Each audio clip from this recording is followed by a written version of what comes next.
Okay, അടുത്ത important part vector addition ആണ്, triangle of force addition. അപ്പോൾ ആദ്യം തന്നെ എൻ്റെ സ്റ്റേറ്റ്മെൻറ്റ് പറയുകയാണ് എന്താണ് ട്രയാങ്കിൾ ഓഫ് ഫോഴ്സ് അഡിഷൻ കൊണ്ട് ഉദ്ദേശിക്കുക. അതായത് രണ്ട് വെക്ടേഴ്സ് അല്ലെങ്കിൽ രണ്ട് ഫോഴ്സ് വെക്ടേഴ്സ് എടുക്കുകയാണ്, F1 and F2. They are acting like that. ഇവർ രണ്ടുപേരും ഒരു ഓബ്ജക്റ്റിൽ ആക്ട് ചെയ്യുകയാണെങ്കിൽ നെറ്റ് ഫോഴ്സ് കണ്ടുപിടിക്കാനുള്ള എഫക്റ്റാണ്. അതായത് നമ്മളിപ്പോൾ ഇതൊരു സ്പിയറാണ് അല്ലെങ്കിൽ ഒരു ക്യാരം കോയിനാന്ന് വെച്ച് ഇവിടുന്ന് ഒരു ഫോഴ്സ് കിട്ടുന്നുണ്ട്, ഇവിടുന്ന് ഒരു ഫോഴ്സ് കിട്ടുന്നുണ്ട്. അങ്ങനെയാണെങ്കിൽ what will be the resultant force and resultant acceleration, ഈ കാര്യങ്ങളൊക്കെ നമ്മൾ സംസാരിക്കാം. അങ്ങനെയാണെങ്കിൽ ആ രണ്ട് ഫോഴ്സ് അല്ലേ, ഫോർ എക്സാമ്പിൾ രണ്ട് F1 എന്ന് പറയുന്ന ഫോഴ്സ് ഇവിടെ ഉണ്ട്, F2 എന്ന് പറയുന്ന ഫോഴ്സ് ഉണ്ട്. ഇവർ രണ്ടുപേരും കൂടെ ഒരു പോയിന്റിൽ അല്ലെങ്കിൽ ഒരു ഓബ്ജക്റ്റിൽ ആക്ട് ചെയ്യാം. അങ്ങനെയാണെങ്കിൽ ഒരു റിസൾട്ടൻ്റ് ഫോഴ്സ് കണ്ടുപിടിക്കാൻ ട്രയാങ്കിൾ ഓഫ് വെക്ടർ അഡിഷൻ പറയുന്ന കാര്യം ഇത്രയേ ഉള്ളൂ. ഇപ്പോൾ F1 ഉം F2 എന്ന് പറയുന്ന രണ്ട് ഫോഴ്സാണ്. ഇത് F1 ആണ്, ഇത് F2 ആണ്. ഈ രണ്ട് ഫോഴ്സുകളെ നമുക്ക് ഒരു ട്രയാങ്കിളിൻ്റെ അഡ്ജസൻറ്റ് സൈഡായിട്ട് സെയിം ഓർഡറിൽ, ഇതേ ഓർഡറിൽ ഒരെണ്ണം ഇങ്ങോട്ട് വന്ന് അയാളുടെ ഹെഡിൽ നിന്ന് അടുത്ത ആൾ തുടങ്ങി ഇങ്ങനെ ഓർഡറിൽ വരച്ച് വയ്ക്കാൻ പറ്റുമെങ്കിൽ the last closing side, definitely the last closing side taken in the reverse order, അവർ വന്ന ഓർഡറിന് നേരെ ഓപ്പോസിറ്റായിട്ട് വരയ്ക്കാമെങ്കിൽ അതായിരിക്കും ഇവരുടെ രണ്ടുപേരുടെയും ഫോഴ്സ് അഡിഷൻ അഥവാ വെക്ടർ അഡിഷൻ്റെ വാല്യൂ എന്ന് പറയുന്നത്.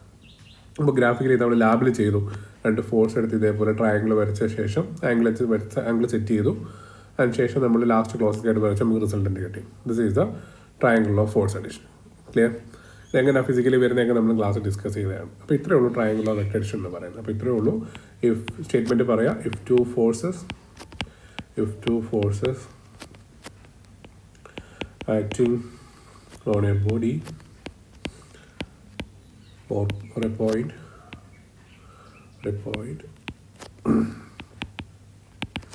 can be represented as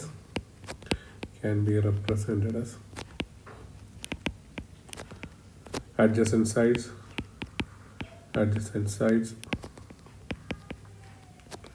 of a triangle in same order, then last closing out, then third closing side taken in the reverse order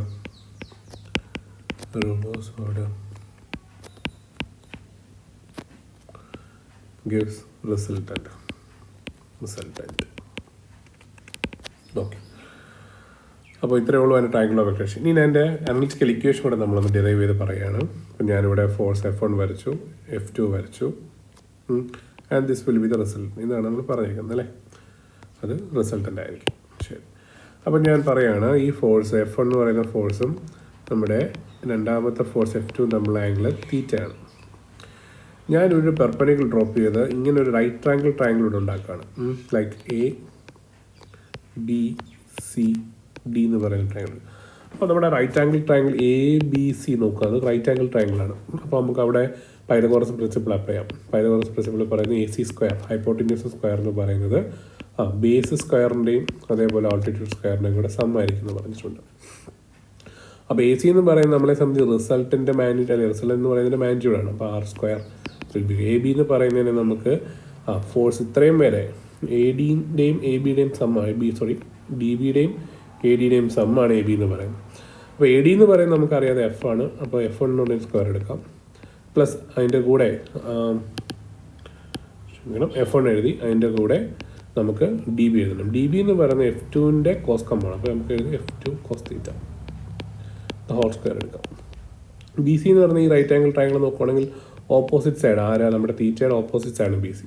അപ്പോൾ സൈൻ തീറ്റ എടുക്കുവാണെങ്കിൽ നമുക്ക് എന്ത് കിട്ടും, BC ഡിവൈഡഡ് ബൈ DC. അപ്പോൾ BC എന്ന് പറയുന്നതിന് നമുക്ക് DCക്ക് പകരം F2 എഴുതാം അല്ലേ, F2 സൈൻ തീറ്റ എന്ന് എഴുതാൻ പറ്റും. F2 sine theta the whole square എഴുതാം.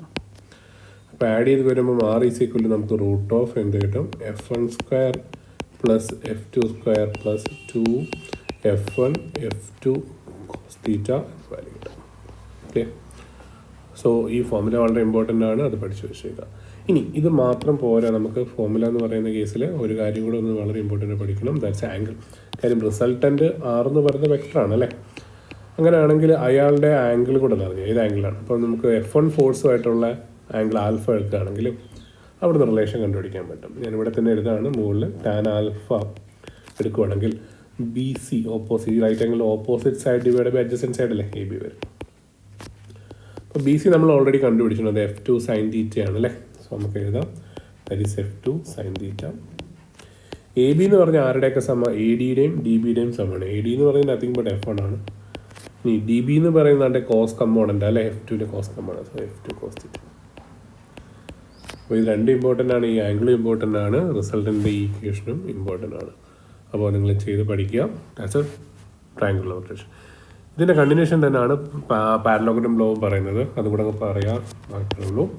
രണ്ട് വെക്ടേഴ്സിനെ നമുക്ക് ഒരു പോയിന്റിൽ ആക്ട് ചെയ്യുന്ന ഒരു ഓബ്ജക്റ്റിൽ ആക്ട് ചെയ്യുന്ന രണ്ട് ഫോഴ്സുകളെ നമുക്ക് പാരലോഗ്രത്തിൻ്റെ രണ്ട് സൈഡായിട്ട് റെപ്രസെൻറ്റ് ചെയ്യാൻ പറ്റും. അങ്ങനെയാണെങ്കിൽ you have to complete the parallelogram first. ഈ പാരലോഗ്രാം കംപ്ലീറ്റ് ചെയ്യാം. കംപ്ലീറ്റ് ചെയ്ത ശേഷം you have to construct a common diagonal ഇങ്ങനെ ചെയ്യാം. അപ്പോൾ നമ്മുടെ ഫോഴ്സ് F1 ഇതാണ്. തീറ്റ ആംഗിൾ മാറിയിട്ട് F2 ഫോഴ്സും ഉണ്ട്. ഈ രണ്ട് ഫോഴ്സും കൂടെ ആഡ് ചെയ്യേണ്ട റിസൾട്ടിന് നമുക്ക് എന്ത് വെച്ച് കണ്ടുപിടിക്കാം? പാരലോഗ്രത്തിൻ്റെ ഡയഗണൽ വെച്ച് കണ്ടുപിടിക്കാൻ പറ്റും.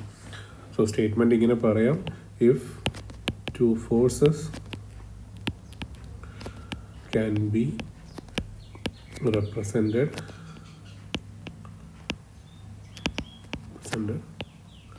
as the sides of parallelogram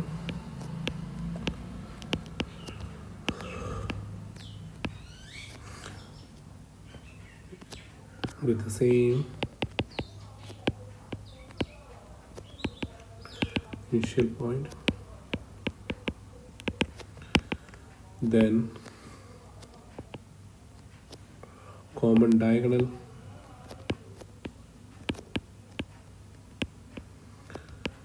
gives resultant. Okay, അപ്പോൾ റിസൾട്ടിൻ്റെ ആർ ഫോർമുല ഒരു മാറ്റമില്ല, സെയിം തന്നെയാണ്. F1² plus F2² plus 2F1 F2 cos theta and tan alpha will be good. Alpha എന്ന് പറയുന്നത് ഓർത്തേക്ക ഏത് ഫോഴ്സുമായിട്ട് മേക്ക് ചെയ്യുന്നോ അതുമായിട്ട് റിലേറ്റ് ചെയ്ത് പറയാം. ടാൻ ആൽഫ എടുക്കുകയാണെങ്കിൽ F1 ആണെങ്കിൽ ഡിനോമിനേറ്ററിൽ F1 ഇവിടെ ഉണ്ടാവും, ദാറ്റ്സ് ഇമ്പോർട്ടൻറ്റ്. മറ്റേത് F2 കോസ് തീറ്റയും മുകളിൽ F1 സൈൻ തീറ്റ ആയിരിക്കും, F2 സൈൻ തീറ്റ ആയിരിക്കും ഉണ്ടാവുക. ഇവിടെ ഏത് ഫോഴ്സ് ആണോ അയാളുമായിട്ട് മേക്ക് ചെയ്യുന്ന ആംഗിളാണ് ആൽഫ എന്ന് പറയുന്നത്. ക്ലിയർ? അപ്പോൾ alpha is angle between resultant R and force F. Okay, so that parallelogram law of addition. ഇനി പോളിഗൺ ലോ കൂടെ പറയുകയാണ്, കണക്റ്റഡ് ആയല്ല. പോളിഗൺ ലോ പറയുന്ന കാര്യം ഇപ്പോൾ മോർ ദാൻ 2 ഫോഴ്സ് വരുവാണെങ്കിൽ നമുക്ക് പാരലോഗ്രാമോ ട്രയാങ്കിളോ ഉപയോഗിക്കാൻ പറ്റില്ല. അപ്പോൾ ഇത്രയേ ഉള്ളൂ പോളിഗൺ ലോ പറയുന്നത്. ഇപ്പോൾ 3-4 ഫോഴ്സ് വരികയാണ്. ഈ ഫോഴ്സിനെ നമുക്കൊരു പോളിഗണിൻ്റെ സൈഡ്സ് ആയിട്ട് റെപ്രസെൻറ്റ് ചെയ്യാൻ പറ്റുമെങ്കിൽ the last closing side of this polygon in the reverse order this resultant. Clear? ഇതായിരിക്കും റിസൾട്ടൻ്റ് ഉണ്ടാവും. അപ്പോൾ ഫോഴ്സ് F1 ഇവിടെ ഉണ്ട്, ഫോഴ്സ് F2 ഉണ്ട്, ഫോഴ്സ് F3 ഉണ്ട്, ഫോഴ്സ് F4 ഉണ്ട്. ഇവരിങ്ങനെ ഒരു പോളിഗണിൻ്റെ സൈഡ്സ് ആയിട്ട് ഇങ്ങനെ ഓരോ ഓർഡറിൽ ആഡ് ചെയ്ത് ഇങ്ങനെ വരയ്ക്കാൻ പറ്റുമെങ്കിൽ the last closing side gives result. Okay, അപ്പോൾ ഒരു കാര്യം കൂടെ പറയാം. സപ്പോസ് നമുക്ക് കുറേ ഫോഴ്സ് ഉണ്ട്, ആ ഫോഴ്സ് എല്ലാം കൂടെ വരച്ച് വന്നപ്പോൾ നമുക്കൊരു ക്ലോസ്ഡ് പോളിഗൺ തന്നെ കിട്ടിയെങ്കിൽ അതിൻ്റെ അർത്ഥം എന്താണ്? നെറ്റ് ഫോഴ്സ് 0 ആണ്. Sigma force will be 0. Clear? നമുക്ക് നോട്ടായിട്ട് പറയാം. If a system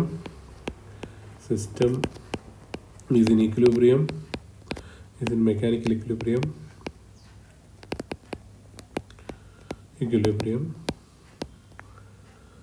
polygon